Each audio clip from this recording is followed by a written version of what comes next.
பொன்னியின் செல்வன் பாகம் 5 53ஆம் அத்தியாயம். வானதியின் யோசனை. அருள்மொழிவர்மருக்கும் சிற்றரசர்கள் இருவருக்கும் நடந்த வாக்குவாதத்தை கேட்டுக்கொண்டு நின்ற குந்தவை தேவி இப்போது சற்று முன் சென்று, தாத்தா, மாமா, வாசலில் நின்றே பேச வேண்டுமா? உள்ளே வாருங்கள். உங்கள் பேச்சை மீறி பொன்னியின் செல்வன் ஒன்றும் செய்துவிட மாட்டான் என்றாள். மலையமானும் வேளாரும் உள்ளே வந்தார்கள். இளைய பிராட்டியை பார்த்து வேளார், தாயே, இளவரசர் மட்டும் பட்டத்தை ஏற்றுக்கொள்ளச் சம்மதித்தால் ஒரு தொல்லையும் இல்லை. அவருடைய கட்டளையை நாங்கள் நிறைவேற்ற வேண்டியவர்களாவோம். சக்கரவர்த்தியோ ராஜ்யத்தை எப்போது இறக்கி வைப்போம் என்று இருக்கிறார். காஞ்சியில் கரிகாலர் கட்டியுள்ள பொன் மாளிகைக்குப் போய் தம்முடைய கடைசி காலத்தை நிம்மதியாக கழிக்க விரும்புகிறார் என்றார். மாமா, நீங்கள் இருவரும் வந்தபோது நானும் இளவரசரிடம் அதைத்தான் சொல்லிக் கொண்டிருந்தேன். இந்த பெண் இடையில் வந்து முறையிட்டாள். அதை கேட்டு இளவரசர் மனமிறங்கி சிறைக்குப் போய் அவரை விடுதலை செய்ய விரும்பினார். இந்த பெண் யார்? எதற்காக இவள் விம்மி விம்மி அழுகிறாள் என்று வேளார் கேட்டார்.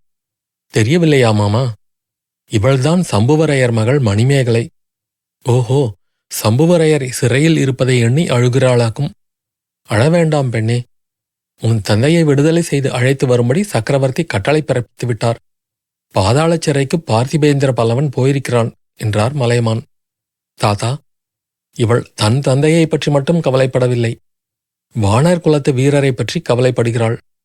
அவரை விடுதலை செய்யுங்கள், இளவரசரை நான் தான் கொன்றேன் என்று புலம்புகிறாள் என்றாள் இளைய பிராட்டி. ஓஹோ, அப்படி இவள் சொல்லுவதாயிருந்தால் இவளையும் வேண்டுமானால் பாதாள சிறையில் கொண்டு போய் அடைத்து விடுவோம். வல்லத்து இளவரசனை விடுவிக்க முடியாது என்றார் பெரிய வேளார். மணிமேகலை விம்மிக்கொண்டே குந்தவையை பார்த்து, அதுதான் நான் கோருவதும். இளவரசி, என்னையும் அவர் இருக்கும் இடத்தில் கொண்டு போய் அடைக்கச் சொல்லுங்கள் என்றாள். சேனாபதி வேளார் தமது நெற்றியை விரலால் தொட்டு சுட்டிக்காட்டி மெல்லிய குரலில், இந்த பெண்ணுக்கு சித்தம் பேதலித்து விட்டதாக காண்கிறது என்று கூறினார். இதுவரை சும்மா இருந்த வானதி இப்பொழுது பேச்சில் குறுக்கிட்டு, பெரியப்பா, மணிமேகலையின் சித்தம் சரியாகத்தான் இருக்கிறது. உங்களுக்கும் திருக்கோவலூர் பாட்டனுக்கும் தான் சித்தம் சரியாக இல்லை என்று தோன்றுகிறது.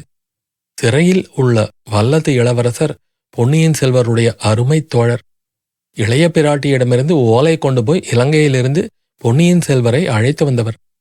வீர சொர்க்கம் அடைந்த இளவரசருடைய பூரண நம்பிக்கைக்கும் பாத்திரமாயிருந்தவர். அவர் மீது குற்றம் சாட்டி சிறையில் வைத்திருப்பவர்களுக்குத்தான் சித்தம் கோளாறாக இருக்க வேண்டும் என்றாள். ஆஹா, இந்த பெண் எப்போது இவ்வளவு வாயாடியானாள்? வானதி, இளைய பிராட்டியிடமிருந்து நீ கற்றுக்கொண்டது இதுதானா? பெரியவர்கள் முன்னால் வாயை திறக்காமல் சும்மா இருப்பதற்கு நீ இன்னும் பயிலவில்லையா? உன்னை ஏதாவது கேட்டால் பதில் சொல்ல வேண்டும், இல்லாவிட்டால் வாயை மூடிக்கொண்டிருக்க வேண்டும் என்றார் பெரியவேளார். மலையமான், சேனாதிபதி, இந்த குழந்தையின் மீது ஏன் கோபித்துக் கொள்கிறீர்கள்? இங்கே உள்ளவர்கள் மனத்தில் உள்ளதையே இவள் வெளியிட்டாள் என்றார். குந்தவை, ஆம் மாமா, வானதியை நீங்களும் நானும் இனி விரட்ட நினைப்பது உசிதமாயிராது. நாளைக்கு அவள் சோழ சாம்ராஜ்யத்தின் சக்கரவர்த்தினியாகி சிம்மாசனத்தில் அமர்வாள். அப்போது அவளுடைய கட்டளையை தாங்களும் நானும் நிறைவேற்ற வேண்டியதாகும் என்றாள். அருள்மொழி மட்டும் இதற்கு இசைந்தால் ஒரு தொல்லையும் இல்லையே.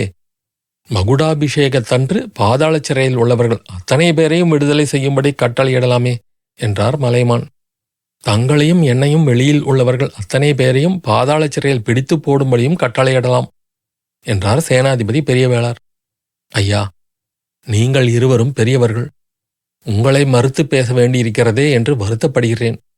ஆயினும் அவசரமாகச் செய்ய வேண்டிய காரியத்தை விட்டுவிட்டு ஏதேதோ பேசுகிறீர்கள் என்று இளவரசர் கூறுவதற்குள் சேனாதிபதி, இளவரசே, சோழ நாட்டின் பட்டத்து உரிமையை நிர்ணயித்து குழப்பம் நேரிடாமல் தடுப்பது மிகவும் அவசரமான காரியமல்லவா என்றார்.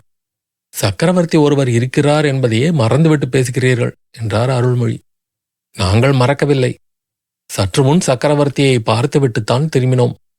அவர்தான் ராஜ்ய பிரச்சனையை தீர்த்து வைத்துவிட்டு காஞ்சியில் கரிகாலர் கட்டிய பொன் மாளிகையில் போய் வசிக்க பிரியப்படுகிறார்.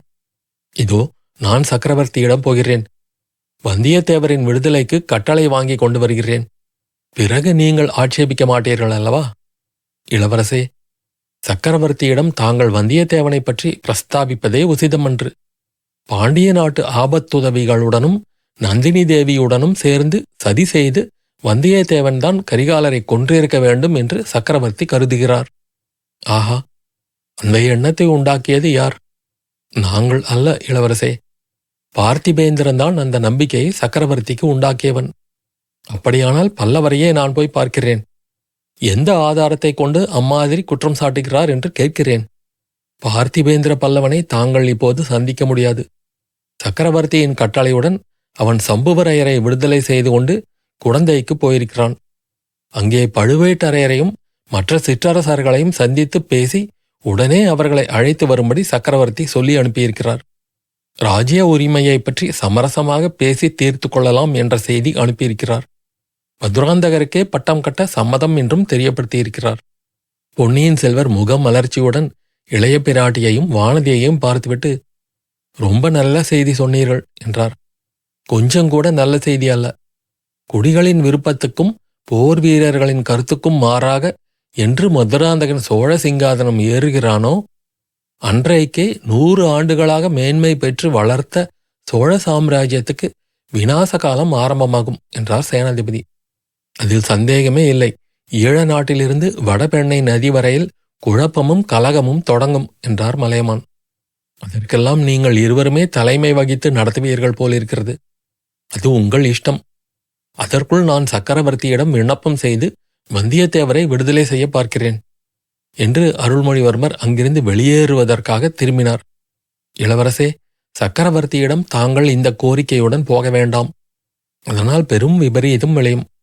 தேவி, தங்கள் தம்பியை தடுத்து நிறுத்துங்கள் என்றார் சேனாதிபதி பெரிய வேளார். ஆம் குழந்தாய், வயது சென்ற இந்த கிழவன் சொல்வதை கேள் என்றார் மிலாடுடையர். அதனால் என்ன விபரீதம் நடந்துவிடும் என்று கருதுகிறீர்கள் என்று குந்தவை கேட்டாள்.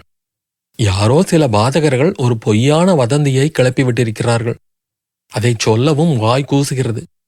பொன்னியின் செல்வர் தாம் ராஜ்யம் ஆளும் ஆசையினால் வந்தியத்தேவனை அனுப்பி கரிகாலரை கொல்லச் செய்ததாக நேற்று நம் சேனா வீரர்களிடம் 2 பேர் வந்து சொன்னார்கள். தெய்வமே, இது என்ன பயங்கரமான அபவாதம் என்றாள் இளைய பிராட்டி குந்தவை. அந்த இருவரையும் நம் வீரர்கள் என்ன செய்தார்கள் தெரியுமா? வடவாற்று வெள்ளத்தில் அமுக்கி அமுக்கி எடுத்துக் கொண்டிருந்தார்கள். நான் தற்செயலாக அங்கே போய் அவர்களை காப்பாற்றினேன். பொன்னியின் செல்வர் குறுக்கிட்டு, இவ்வளவு கொடூரமான அபவாதத்தை சோழ நாட்டில் யாரும் நம்பப் போவதில்லை. நம் வீரர்களின் செய்கையிலிருந்தே தெரியவில்லையா என்றார். இன்றைக்கு நம்ப மாட்டார்கள் இளவரசே. மக்களுடைய இயல்பு தங்களுக்கு தெரியாது. சில காலத்துக்குப் பிறகு மறுபடியும் இந்த வதந்தி கிளம்பும். தங்களை அறியாதவர்கள் சிலர் நம்பக்கூடும். அந்நிய நாடுகளில் ராஜ்யத்துக்காக உறவினர்கள் ஒருவரை ஒருவர் கொன்று கொள்வது சர்வசாதாரணமாயிருக்கிறது. ஈழ நாட்டு ராஜவம்சத்தின் சரித்திரம் தங்களுக்கு தெரியுமே. சேனாதிபதி, பிற்காலத்தில் ஒரு பொய் வதந்தி பரவும் என்பதற்காக இன்றைக்கு என் பிராண சிநேகிதனை பாதாள சிறையில் விட்டு வைத்திருக்கச் சொல்கிறீர்களா? பிற்காலத்தில் அல்ல இளவரசே. இன்றைக்கு தாங்கள் வந்தியத்தேவனின் விடுதலையில் ஊக்கம் எடுத்துக்கொண்டால் நாளைக்கே சிலர் அந்த வதந்தியில் நம்பிக்கை கொள்வார்கள். சக்கரவர்த்தியின் காதிலும் அது விழும். அதனால் தங்கள் தந்தையின் மனம் எவ்வளவு புண்படும் என்று யோசியுங்கள். பொன்னியின் செல்வரின் திருமுகம் கருமேகத்தினால் மறைக்கப்பட்ட பூரண சந்திரனைப் போல் ஆயிற்று. குந்தவை தேவியை பார்த்து, அக்கா, தாங்கள் என்ன சொல்கிறீர்கள் என்றார். இளைய பிராட்டியின் முகம் மிக்க வேதனையை காட்டியது. அவர் பெரிய வேளாரை பார்த்து, சேனாதிபதி, இத்தகைய கொடூரமான வதந்தியை பரப்ப முயலுவோர் யாராயிருக்கும் என்று கேட்டார். வடவாற்றில் நம் வீரர்கள் முழுக்கி முழுக்கி எடுத்துக்கொண்டிருந்தவர்களை நான் தனியே அழைத்து கொண்டு போய் அவர்களை நயத்திலும் பயத்திலும் கேட்டேன். சம்புவரையர் மகன் கந்தமாறன் தான் இவ்விதம் சொல்லி அனுப்பியதாக கூறினார்கள்.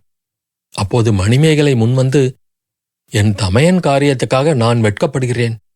நல்லவனாயிருந்த என் அண்ணன் பழுவூர் இளையராணியின் போதனையினால்தான் இப்படி பாதகனாகிவிட்டான். உண்மையில் ஆதித்த கரிகாலரை கொன்றவள் நான்.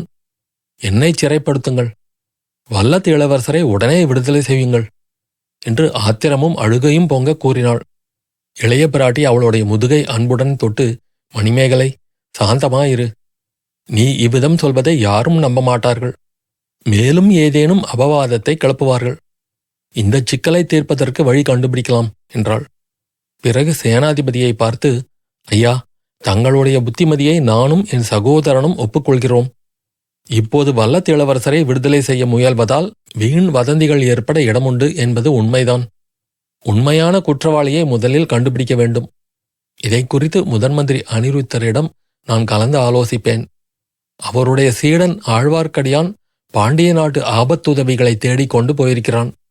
அவன் ஏதேனும் தகவல் கொண்டு வருவான். பெரிய பழுவேட்டரையரும் பழுவூர் இளையராணியும் என்ன ஆனார்கள் என்று தெரியவில்லை. அவர்கள் கண்டுபிடிக்கப்பட்டாலும் உண்மை வெளியாகலாம். அதற்கிடையில் நான் இந்த பெண்ணிடம் கடம்பூரில் நடந்ததையெல்லாம் கேட்டுத் தெரிந்து கொள்கிறேன். அதுவரையில் பாதாள சிறையில் வல்லத்து இளவரசர் சௌகரியமாயிருப்பதற்கு வேண்டிய ஏற்பாடு செய்யுங்கள். அவர் இந்த பயங்கரமான கொலை குற்றத்தை செய்யவில்லை என்பது நிச்சயம் என்றாள். இச்சமயத்தில் எனக்கு ஒரு யோசனை தோன்றுகிறது அக்கா என்றாள் கொடும்பாளூர் இளவரசி. சொல் வானதி என்றாள் குந்தவை. முன்னொரு தடவை நாம் இருவரும் பாதாள சிறைக்கு போய்விட்டு வந்தோமே, நினைவிருக்கிறதா? அதுபோல் நாம் எல்லோருமாக இன்றைக்கு போய் பார்த்துவிட்டு வருவோம். கடம்பூர் இளவரசியையும் அழைத்துப் போவோம் என்றாள் வானதி.